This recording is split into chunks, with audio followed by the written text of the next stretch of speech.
Om Tvameva Mata Cha Pita Tvameva Tvameva Bandhuscha Sakha Tvameva Tvameva Vidya Dravinam Tvameva Tvameva Sarvam Mama Deva Deva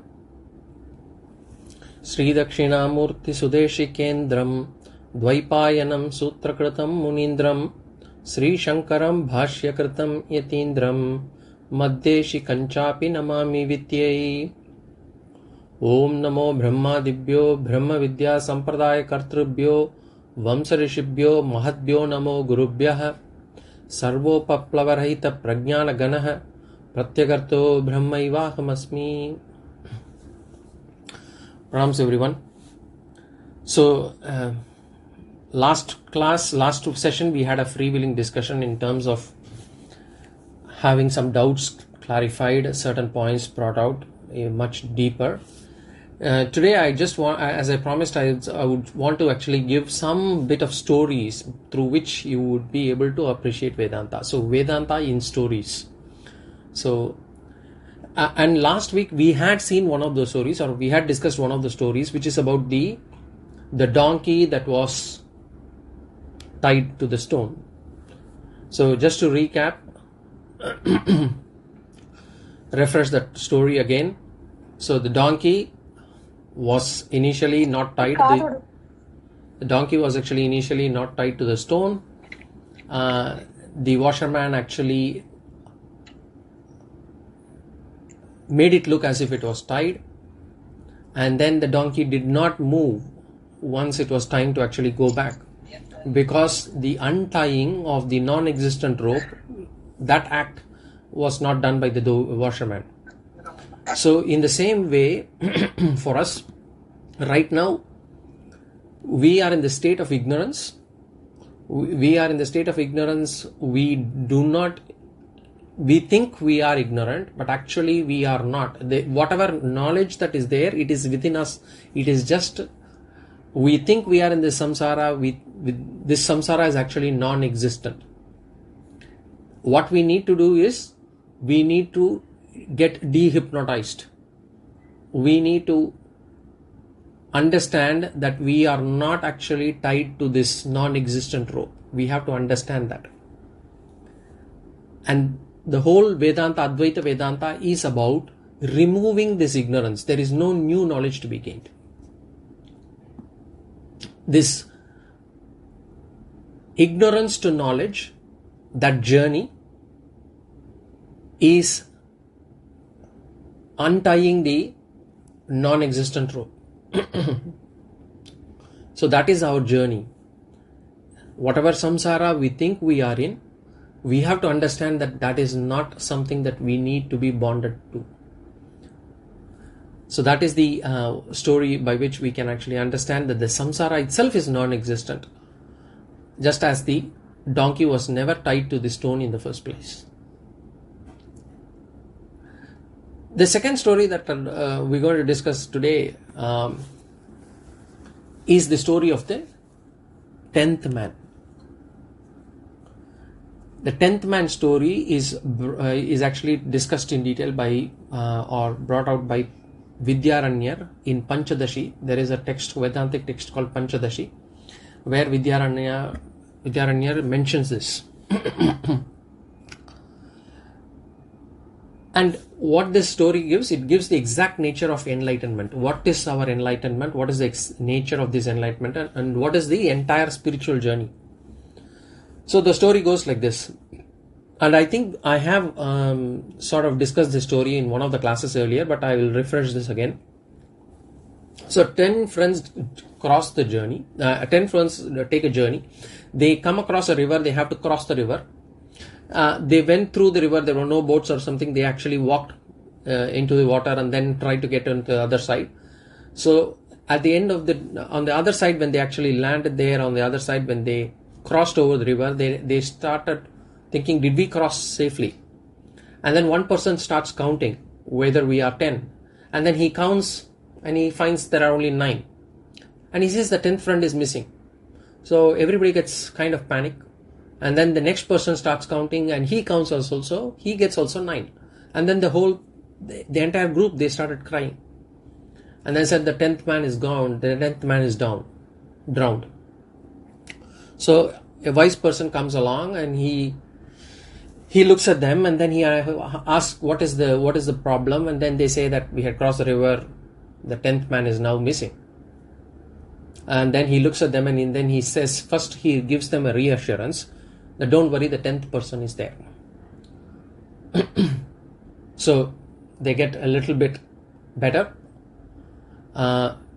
So initially, and then he says, okay, you start counting. The 10, how did you start counting? You start counting. So this person, obviously he has counted. When he had counted only the 9 people. He had not counted himself. So he starts counting 1, 2, 3, 4, 5, 6, 7, 8, 9. And then he says 9. And then the wise person then actually turns the finger back to the person and he says, thou art, Tattvamasi, there you are, this is your 10th person. So this person gets happy now, he is found the 10th person. Then everybody starts counting, and then they say 1, 2, 3, 4, 5, 6, 7, 8, 9, and then they turn their finger inwards, and then they say, I have found the 10th man. And now everybody is happy, and that's the end of the story. The story looks very simple and sometimes very foolish also. How can somebody miss something that is there? Now, what is the Vedantic inference from this one? So why did the first person, or why did they fail to count the 10th person? Okay, we can say because he didn't count himself. But why did he not count himself? Because where was he expecting to find the 10th person? He was expecting to find the 10th person in the same manner as he was expecting to find the 9 persons out there. Why? Was he foolish? No, because it is very pragmatic. Because he found 9 persons out there, and therefore it is natural for him to expect the 10th person also out there. Everything he found was objective. So the person is trained into now thinking, habituated into the thinking that whatever must exist as a person must exist as an object. And what about himself? He is not an object, he is the subject. And this is the same, parlance that we give for, realizing consciousness. What we are thinking about consciousness is that consciousness has to be experienced. I find happiness out there. I find anger out there. I'm able to experience happiness. I'm able to experience anger. I'm able to experience pride. I'm able to experience other emotions, and I'm able to experience body hunger, headache. I'm able to experience things. In the same way, we think that the consciousness also needs to be experienced. And that's the parlance here. We have to break away from this body-mind complex. And how do we actually do this in terms of how do we realize this consciousness? We do all this, the Vedantic inquiry we do. We do this Panchakosha Vilakshana. Panchakosha Vilakshana, the 5 sheets. We have this Annamaya Kosha, Pranamaya Kosha, Manonmaya Kosha, Vijnanamaya Kosha, Anandamaya Kosha. The physical layer, the vital layer, the mental layer, the intellect layer, and the bliss layer. So we actually say, I am not that. So those are things that I can experience. And how do we do that? One step by step. Neti neti. We negate each one of them one by one. Shanair. Step by step. So we start with the most obvious. We actually think about the physical body. We say the gross body. And we say that the gross body, we are not the gross body as it is changing. We were a baby, then we became a child, then teenage, youth, middle age, then we'll become old. Things are changing. They are changing. So I am the unchanging I who has this body which is changing. So I cannot be the body. I cannot change. So anything that is changing is not me. Because what I think as myself to be cannot be changing. I cannot be a person A and then person B. I always say, I felt like that. And which means it is the same I who has felt that. So I is the constant. And the body is changing. And therefore the body cannot be me. I am aware of the body. And therefore I am not the body. The body itself, the physical body, we have also seen, is insentient. It's made of panchabhutas. Therefore, it cannot be I. I am a sentient being. So I cannot be the physical body. I am the seer. The body is the seen. I am the drig. The body is drishya. So using the drig drishya vilakshana, or we can say the savikara nivikara. Savikara means one which is changing, the body is changing. Nirvikara, I am the unchanging person. So, using those differentiations, we say, I am not the body. I am the Chetana principle, the body is Jada principle, therefore I am not the body. So, we can use any of these three principles to sort of negate the physical body. In the same way, I can negate the breath, the prana. The same way I can negate the manaha. In the same way I can negate the intellect. So, in the same way I can even negate my blankness that I experience in the sushupti avastha, in the deep sleep stage. I can negate that. So, if I start negating one by one, then the question will come, if nothing is me, do I even exist? That question will come. If I am not the physical body, if I am not the mind, if I am not the intellect, if I am not even the blankness that I experience in my deep sleep, then who am I? Is there something called me? Do I really exist? Vedanta says, Advaita says, you are the existence. It is not that you exist. You are the existence. You are the Sat, the existence principle. And Upanishads say, you are the witness to the 5 sheets. You are the witness. You are able to experience those 5 sheets. You are that witness to that 5 sheets. You are not the 5 sheets. All the 5 sheets are object. I am the awareness principle. I am the awareness in which the 5 sheets appear. I am the awareness into which the waking, dreaming and the deep sleep appear and then disappear. So I have to turn inwards. And that is what the story here refers to. The 10th man.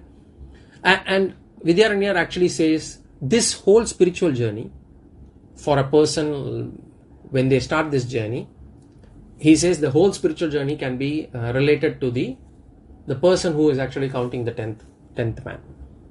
Why? In the first stage, all of us, in the first stage, we are in the state of ignorance, ajnana. We are not aware. Just like that person who is counting, he is not aware whether the 10th man was there or not. So he has to count. He is not even aware whether the 10th man is there or not. So we do not think ourselves to be in our case, we do not think ourselves to be the awareness consciousness.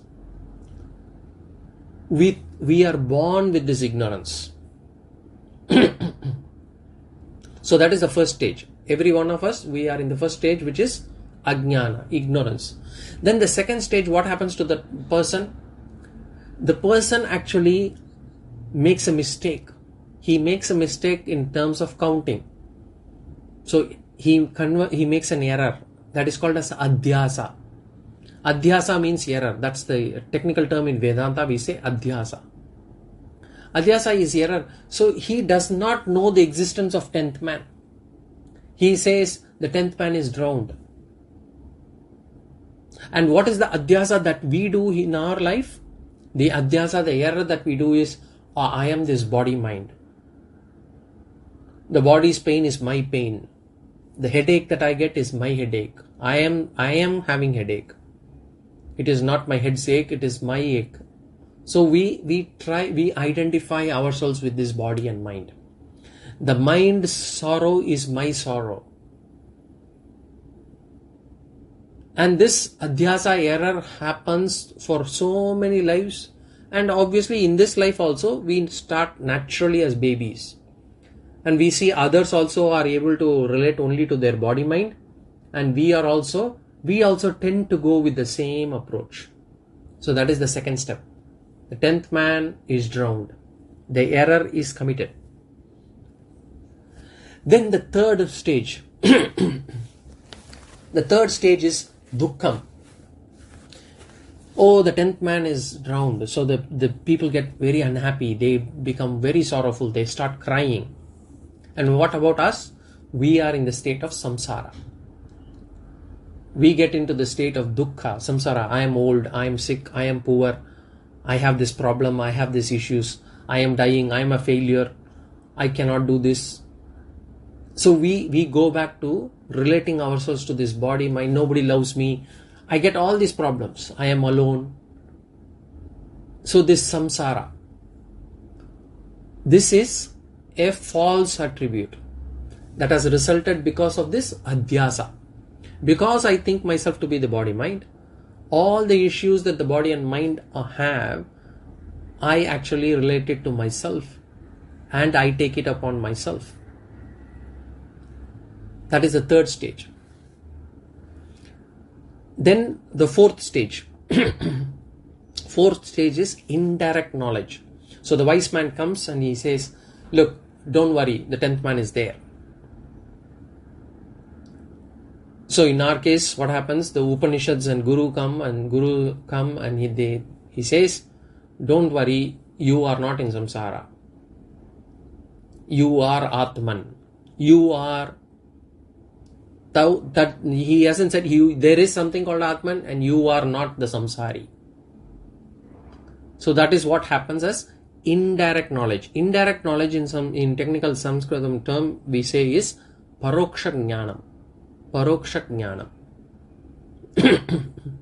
Indirect knowledge. The knowledge that comes from Guru and the Upanishads. Then the fifth stage is aparoksha jnanam, the direct knowledge. So what happens in the 10th man? Showing the 10th man. So when he starts counting, the wise man turns the finger inward and he says, you are the 10th man. In the same way, the Shastras and the Guru actually make sure, look, you are the Sat Chit Ananda, existence, consciousness, bliss. You are not the 5 sheets. You are not the 3 states of experience. You are not the object. You are the subject consciousness. So the Guru is able to give this knowledge. And the Guru says, all the problems that you actually experience are not your problems. Those are your body's problems, your mind's problems. And the bondage that you experience is all from the mind that has come out of the delusion, from your ignorance. So ignorance,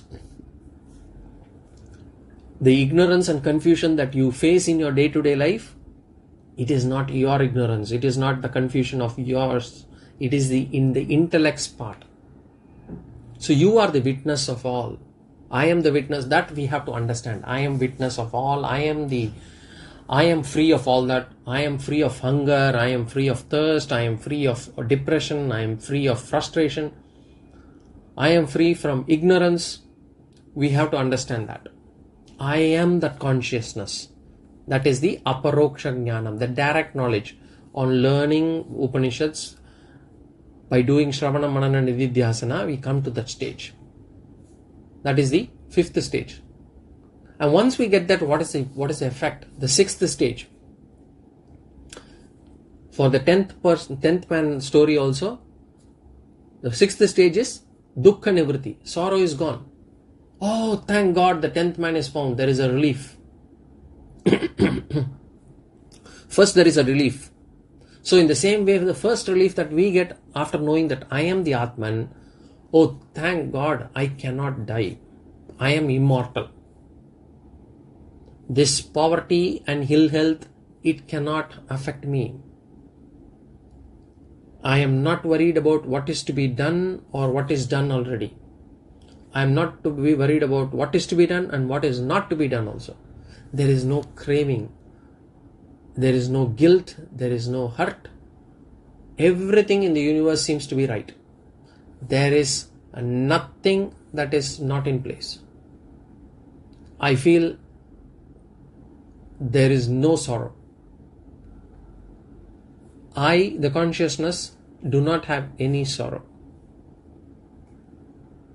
The last step, 7th stage, is basically Ananda Prapti. So they are happy. The 10th man is found, they are all happy, and they will go away. In the same way, for us, once we get that knowledge, that Aham Brahmasmi, that Aparoksha Jnanam, the 5th stage, then first thing is Dukkham is gone, Samsara is gone, and I get Ananda Prapti. I am the nature of unlimited bliss. I am Satchit Ananda. I have a secure sense of fulfillment. There is nothing for me to achieve. Nothing can affect me, neither external or internal. Even the worst of sorrows will not affect me. I am calm, I am contented, I am in the state of bliss. So this is the whole, so this 10th man story, it basically explains the whole of Vedanta is packed in this story. So it's about turning inwards. And it also tells us about the stages of learning, how we go from one step to another. And the important thing here is the turning inwards. Whatever we are looking for is not there outside. And I cannot go inwards to actually also see or experience that. Whatever I am experiencing, the experiencer, is what I am looking for. And I have to understand that. I cannot experience that. So this is the 10th man story. So we had seen 2 stories now. Now, what happens once I get the enlightenment? What happens once I get the enlightenment? There is another story for that, which is called the Princess of Kashi.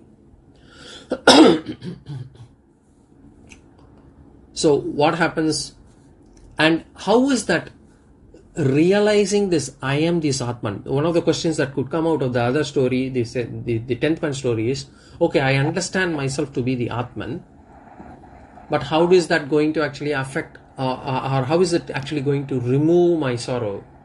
How am I able to know that all my desires will not be I will not be craving for any more desires?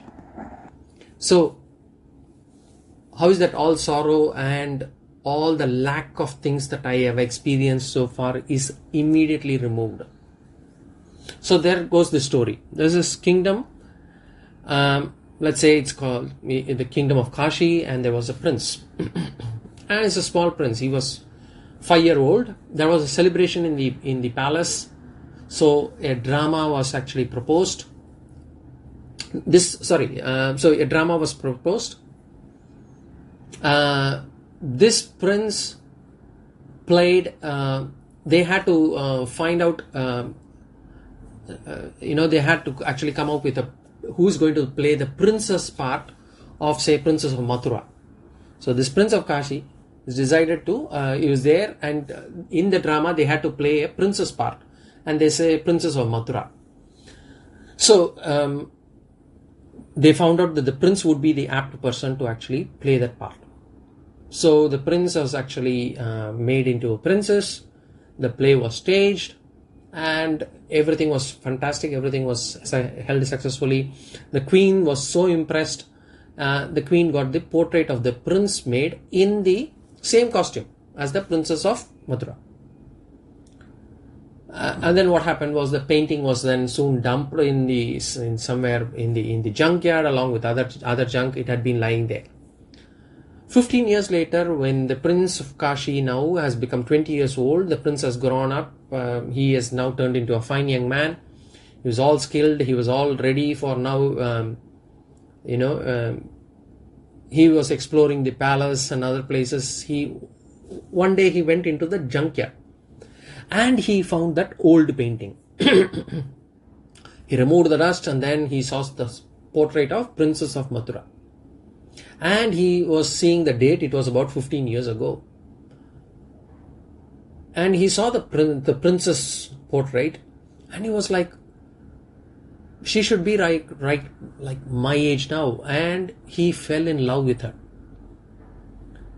He was so impressed with her beauty at the age of 5.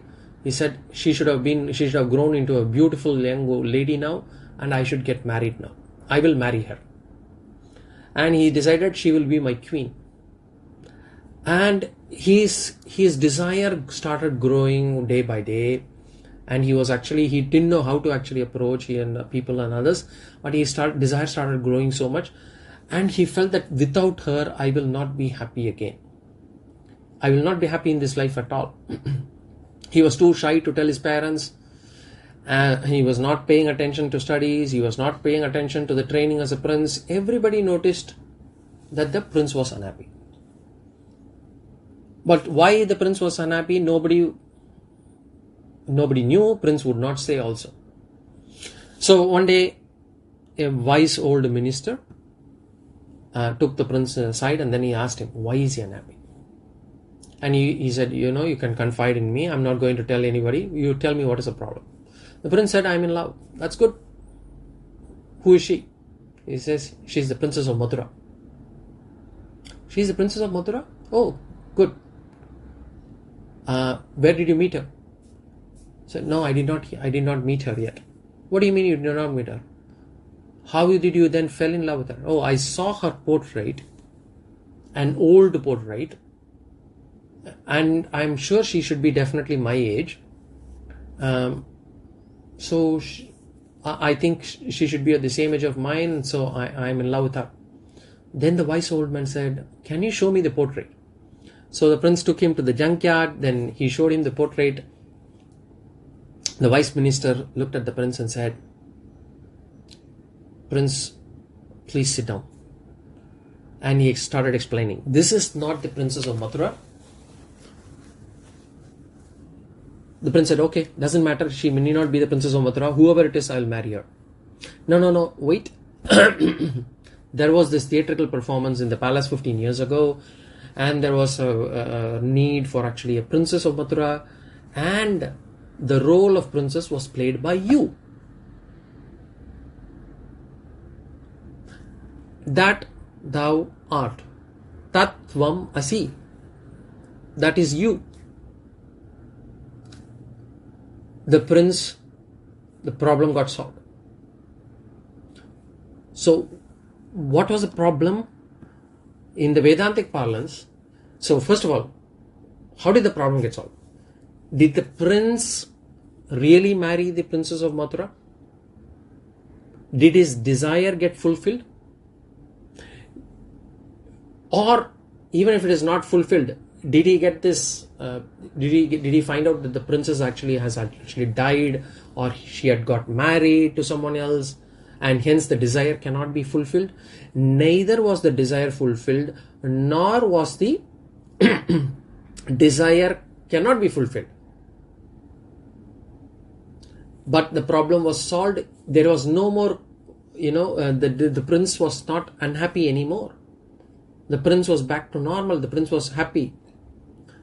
Without getting the desire fulfilled, without even thinking that the desire cannot be fulfilled. Some people, when we know this desire is not for me, we might get calm. I cannot fulfill this desire and we will feel calm. But that is not the case also here.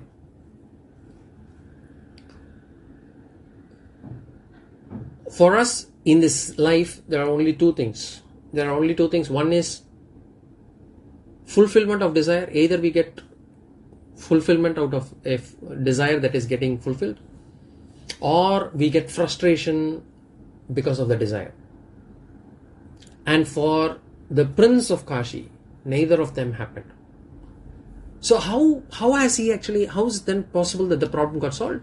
He realized that There is no princess of Kashi apart from him. All along, he himself was the princess of... There was no princess of Mathura. There was no princess of Mathura apart from him. There was... All along, he was the princess of Mathura.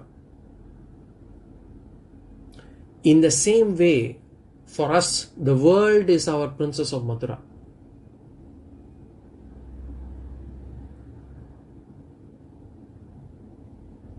Swami Vivekananda, he says, things are dead within themselves. Everything is dead within themselves. We breathe life into them. Then, once we bring life into them, either we run behind them or we run away from them. There is nothing that can do anything to us. So, for us, not just attraction, repulsion, the fear, the terror, any kind of emotion is the world gives to us. The world is nothing but us. So like just the princess of Mathura, the world, it is not a thing apart from us. It is me who is dressed up as temptation or terror. I am the person, I am the consciousness. The same consciousness is appearing as the princess of Mathura. It is just like a mirage. There is nothing in this world that can harm me. Me meaning not the body mind. Me the consciousness. I am ever present. Once we realize that, once I realize that, the whole universe becomes one with me. There is nothing apart from me. So just like for the princess of Mathura became one with the prince of Kashi. It was always the same. But just that out of the error, the prince of Kashi thought that the princess of Kashi was outside him. And therefore this feeling emerged. Therefore these emotions emerged. If I realize myself to be the one supreme consciousness in which everything appears, then there is nothing apart from me which can create any emotion in me. I am that, and there is nothing outside me. That is what this story teaches us. No matter how tempting or how scary it is, how attractive or how repulsive it is, I am that. And that's the problem of our desire also. We are eternally fulfilled, but we are by nature already contented. But we actually project something and we say that we are not contented.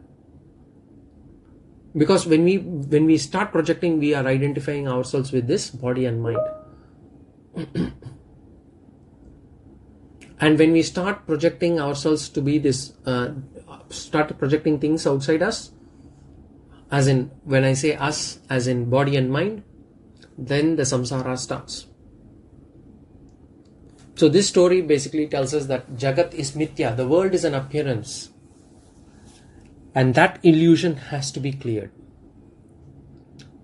And in this case, the problem is not solved. The wise old man did not get the prince of Kashi married to the princess of Mathura. The wise old man did not ask the prince of Kashi to say, just, bear with this, she has got already married to another person. He did not solve the problem. What he said was, there is no problem in the first place. The problem is not to be solved. The problem is dissolved. In the same way for us, there is no craving, no desire to be there to achieve in this world. There is nothing to achieve in this world for the consciousness principle. If we are able to relate, if we are able to identify ourselves to the consciousness principle. There is nothing to be achieved. It is whatever happens, it's in the mind level. It needs to be dissolved. And the mind is a projection on my consciousness.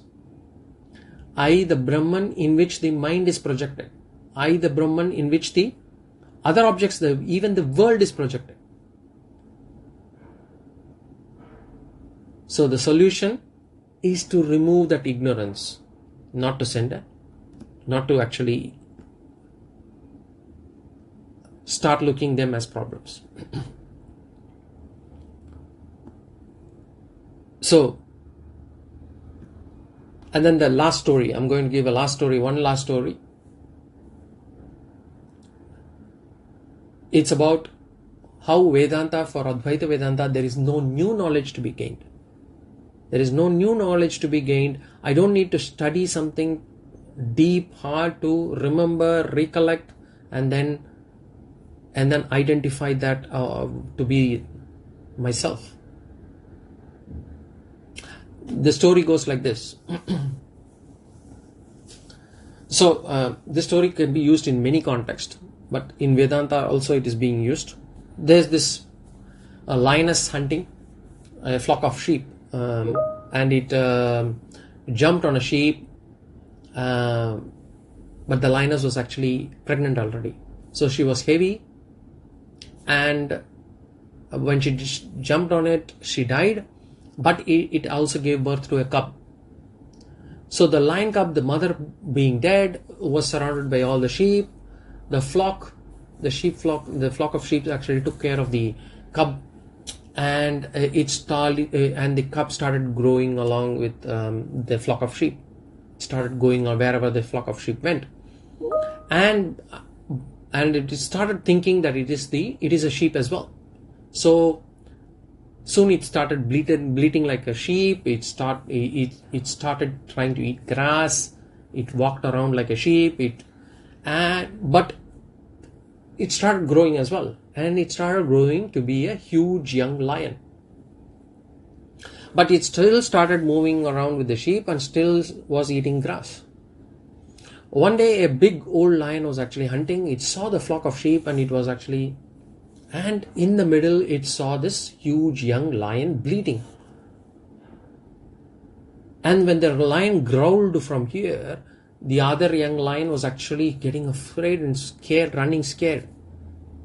So the old lion was puzzled. So he stalked the young lion, and then he again ran behind the young lion. Then the young lion started running, and after a while the old lion was able to catch hold of the young lion, and it dragged away separately. And then he asked him, "Why are you behaving like this? You are a lion." So that young lion said, "No, you're scaring me. You leave me alone." The old lion said, "Why are you scared? Why are you bleating? You are a lion." The young lion said, No, I'm a sheep." So what happens then? The old lion then takes the young lion to a pool of water, and then it shows his reflection.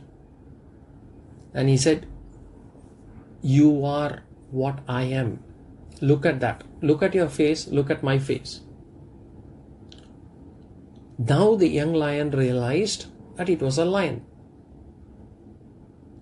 Now the old lion said, "Now roar like me, not bleat." And then the young lion roared. So the young lion was made to realize that it was actually a lion and not a sheep. Now that's the story. Now what's the Vedantic inference from there? Remember, the young lion was always a lion to begin with. It was not a sheep. It thought itself to be the sheep, but it was always the lion. In the same way, I am the consciousness, but I think myself to be the body-mind. And the sheep, what is the sheep? Body-mind, the material universe, the 5 elements. Because the body, the Panchabhutas are the body. There is no consciousness in my body or mind. The consciousness is borrowed from my self, which is Atman.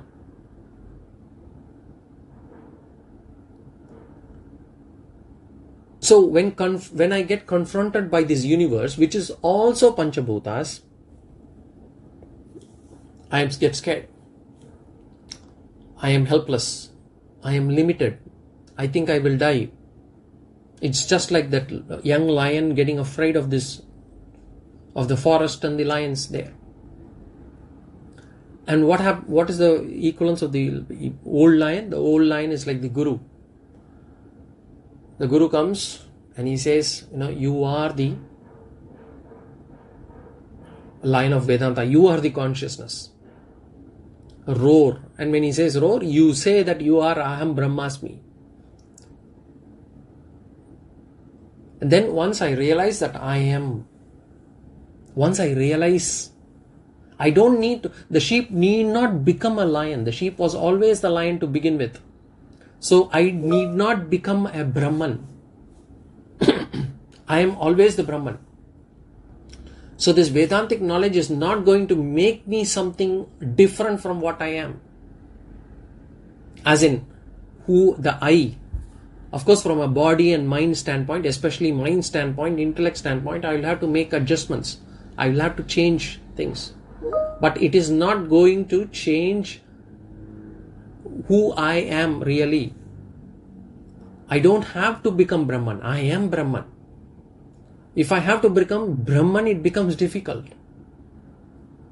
I just have to awaken to my nature.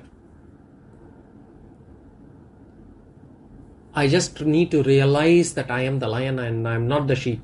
I just need to realize that I am Brahman and I am not this body mind. And the sooner we do that, the better it is for us. So those are the 4 stories that I wanted to actually share today in terms of Advaita Vedanta in stories. If you have any comments, questions on this or any other things, you can actually unmute yourself and we can discuss.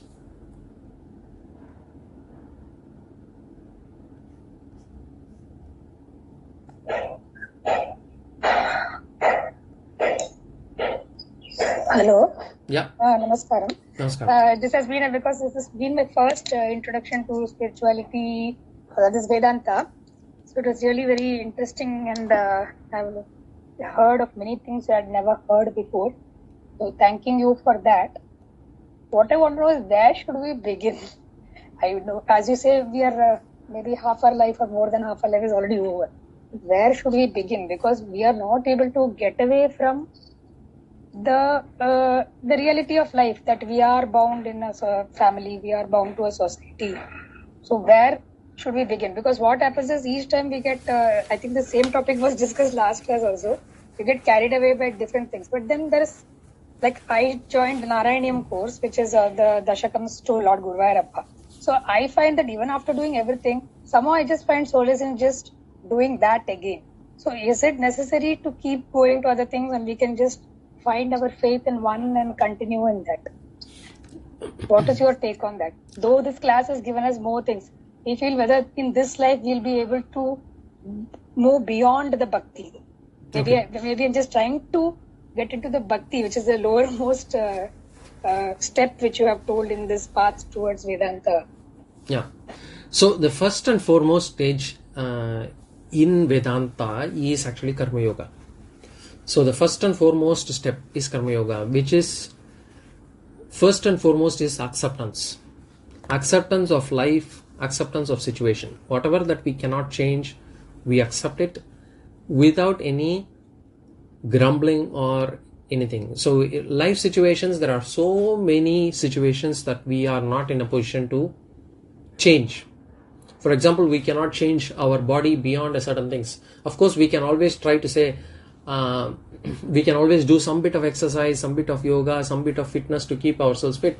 But there are certain things that we are born with. And there are certain things that are going to affect our body because of the typical nature of the body. The material nature of the body, savikara nature of body, is going to make the body old. There is going to be a wear and tear. There is going to be a worn out. There are certain things that I have to do as a duty towards the varna, the ashrama, the role that I have taken. And the question is whether if we are able to accept that as first. That will be the first step. So that's the first thing. The second step would be, of course, this is all apart from whatever Narayaniyam chanting that we are doing or all those things. In terms of the adjustments that we will have to make in our day-to-day life. That is more important. Obviously, spending time for Bhagavan, spending time on chanting, spending time on some kind of nama japa, that will always help. That is always needed. But in terms of the life, the day-to-day life, there have to be some minor adjustments done. And the first minor adjustment that we'll have to do is the acceptance part. The second is, of course, contribution.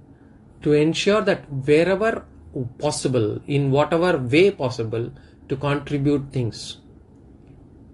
To come out of that lobha buddhi. Slowly, it is a change that we'll have to do slowly, but we'll have to understand. First and foremost, that we have to understand, for getting out of this lobha buddhi, or to be able to contribute, to be able to share more, is first to understand that nothing belongs to me. Everything has been given by Ishvara, and I am just a trustee. And if I am a trustee and it does not belong to me, I will have to ensure that the money that is given to me is used properly. It is not only used for me. The money that is given to me is used for everyone's benefit. Of course, I will have to take care of my things as well, but I have to start not clinging on to it, saying that it is my money. That attitude change is more important. It is being given by Bhagavan, it is given by Ishvara, I am just a trustee. Even for that matter, even the body is, I am a trustee of this body. This body has been given for a lease period. Whatever be the 70, 80 years lease period. So I have to take care of the body. It is not my body.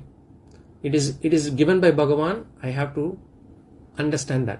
These kind of attitudinal changes, if we are able to bring in our day-to-day life, that will actually help us grow spiritually faster than doing any bit of puja, bhakti, visit to the temple. Those things will help, but this attitude changes will propel the spiritual journey. This will be further accelerate. It will accelerate much faster. Okay, thank you.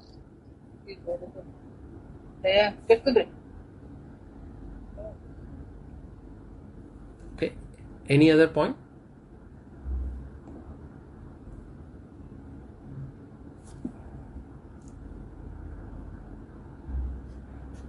Any other point from anybody?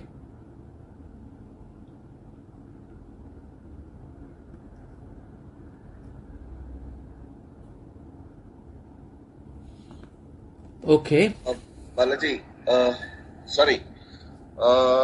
Just want to understand the term Chiranjeevi from a Vedantic perspective, from what we have discussed.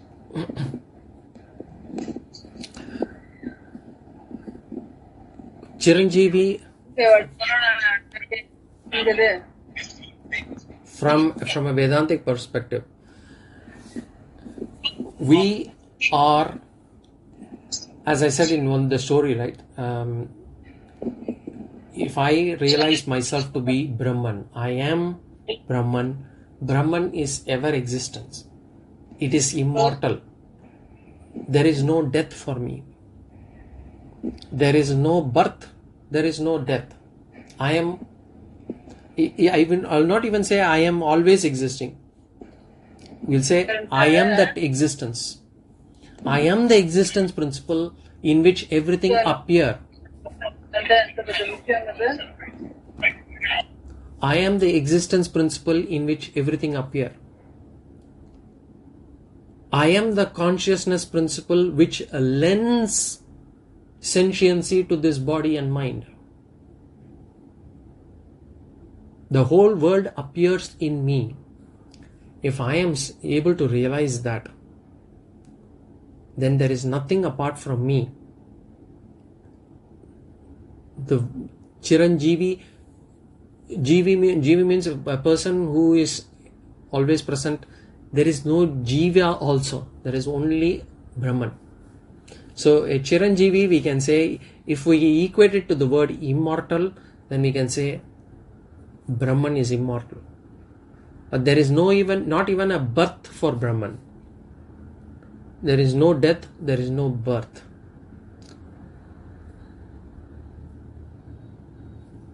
It is to get to there, the idea to understand for first and foremost is to get there, we will have to do step by step. First, we are always been identifying ourselves with this body and mind. The first and foremost step we have to start understanding is, I am not the body mind. At least I should think I am that Atman who has been given this body and mind. I will have to first disassociate myself with this body and mind. In the sense, this body and mind has been provided to me and not I have been provided this Atman. Initially, to start off, it's like this, right? First is body. I am always identifying with body and mind. The second step is, I think I am body and mind who has been given this life principle with this, which is probably somewhere inside. And we probably equate initially to pranan. Because when the breath goes away, we think that the life has gone away. So that's the second stage we come to. Then the third stage is where that is the biggest change. That I am actually the Atman who has been given this body, mind, even the breath. So that is the third stage. Then the fourth stage is, I am that Atman which is present in everywhere, in every body. That is the fourth stage. And then the fifth stage is, I am that Brahman, everything in which everything appears. There is nothing apart from me. So we'll have to go step by step to understand that. The second to third step is the important thing. Right now, many of us are first in the first step. We'll have to go to the second step, and then we'll have to go to the third step, then fourth, then fifth. And then once we reach there, but understand, we are always Chiranjeevi. Whether I believe it or not, whether I agree or not, I am the consciousness principle. I am a lion. I am that lion. Whether I agree or not, whether I believe it or not, I might think myself to be the sheep, but I am that lion. In the same way, I am Chiranjeevi, I am the Brahman, but I don't, even if I don't understand yet, it is the truth. That is what Advaita Vedanta says. I have to, sooner I realize, the moment I realize, all my sorrows are gone, all my wants are gone, I become free. All my fear is gone. As long as I understand myself to be this body and mind, all these problems will continue to exist. Today I'll be happy, tomorrow I'll be sad, day after tomorrow I'll be angry, day after that I'll be hungry, I'll be having pride, and then I will have jealousy, and then all these feelings will keep coming and going, as long as I identify myself to be this body and mind. So if I have to come out of this, I will have to start moving towards this direction. And to move towards this direction, we need viveka, the ability to discriminate between what is real and unreal, what is nityam and anityam, what is satyam and what is mithya. And to get to that stage where I am able to differentiate is where karma yoga helps. And that is where we start with the first step, which is to acceptance and contribution. A life of contribution with accepting whatever comes out as prasada. Okay. The same thing, suppose now we would have to explain to, let us say, teenagers or people who are just started out, who are just knowing, they start arguing about Sattva Chiranjeevi concept in the Puranas, right? Yeah. How do we explain these to them? Youngsters specifically. So for youngsters, we don't even bring too much of Vedanta or right now, at least. To start off, some people might be interested. They might start early.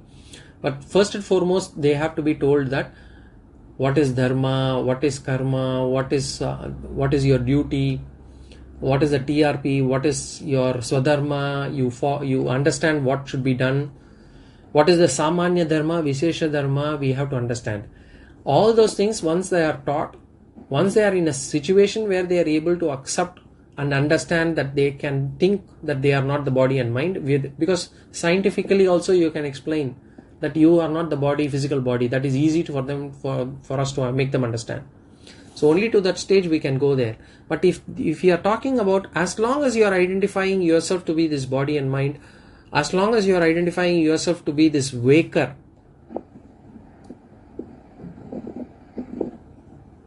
you are not identifying yourself to be the Turiyam Atma, which is not the waker, not the dreamer, or not the deep sleep. As long as you are identifying yourself to be the waker, then everything in this world works according to Dharma. Ishvara is real, Dharma is real, birth and death is real, karma is there, laws of karma are in place, everything is valid. So in that stage, the Puranas are valid, the Sapta Chiranjeevis are valid, Bhagavan is valid, avatars are valid, my birth and death is also valid.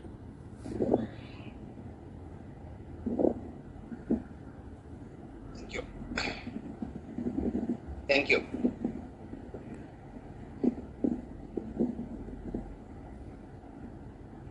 Any other point? Any other question?